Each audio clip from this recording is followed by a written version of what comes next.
Hi, நிறைய rich ஃபேமிலிஸ்ல பாத்தீங்கன்னா ப்ராப்பர்ட்டினால சண்டையே வராது. எதனாலனா அவங்க ஸ்மார்ட்டா சக்சஷன் பிளானிங் பண்ணுவாங்க. சக்சஷன் பிளானிங்னா நம்ம இறந்ததுக்கு அப்புறம் இந்த ப்ராப்பர்ட்டி யாருக்கு போகணுங்கிறது தான். ராக்கெட் சயின்ஸ்ல நீங்க நான் கூட இது பண்ணிக்கலாம். இது எப்படி பண்றதுன்னு பார்க்கலாம். நம்பர் 1 பாத்தீங்கன்னா கிஃப்ட் டீட். நான் உயிரோட இருக்கும் போதே என்னோட ப்ராப்பர்ட்டி நான் டிரான்ஸ்பர் பண்றதா நான் கிஃப்ட் டீட்னு சொல்லுவேன்.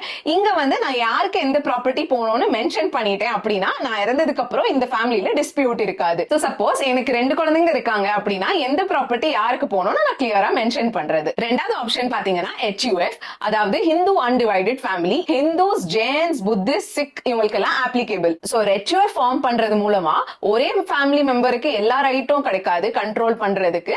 அதே மாதிரி இந்த ஃபேமிலியில இருக்க எல்லா மெம்பர்ஸ்க்கும் இந்த HUFல பார்ட்டிசிபேட் பண்ணது கிடைக்கும். சப்போஸ் HUF கண்டர் ஒரு ஃபார்ம் லேண்ட் இருக்குதுன்னா எல்லா மெம்பரும் இந்த ஃபார்ம் லேண்டோட அட்வான்டேஜ் எடுத்துக்கலாம். பிளஸ் இதுல டாக்ஸ் அட்வான்டேஜும் இருக்கு. மூணாவது ஆப்ஷன் பாத்தீங்கன்னா ஒரு ட்ரஸ்ட் ஃபார்ம் பண்றது. இது பிசினஸஸ் இல்ல நிறைய அசெட்ஸ் இருக்கு வேற வேற டிஃபரெண்ட் லொகேஷன்லனா இது ஒரு பெஸ்ட் ஆப்ஷன். நம்ம வீட்ல ஒரு ஸ்பெஷல் சைல்டு இருக்குன்னா அதோட ஃபியூச்சரை செக்யூர் பண்றதுக்கு இது ஒரு பெஸ்டான ஆப்ஷன். ஏன்னா ட்ரஸ்டீஸால இந்த ஃபண்ட்ஸை ஆக்சஸ் பண்ணலாம் பேரண்ட்ஸ் இறந்து போனதுக்கு அப்புறமா கூட. இத பத்தி இன்னும் தெரிஞ்சுக்க இந்த பேஜை ஃபாலோ பண்ணுங்க. தேங்க்யூ.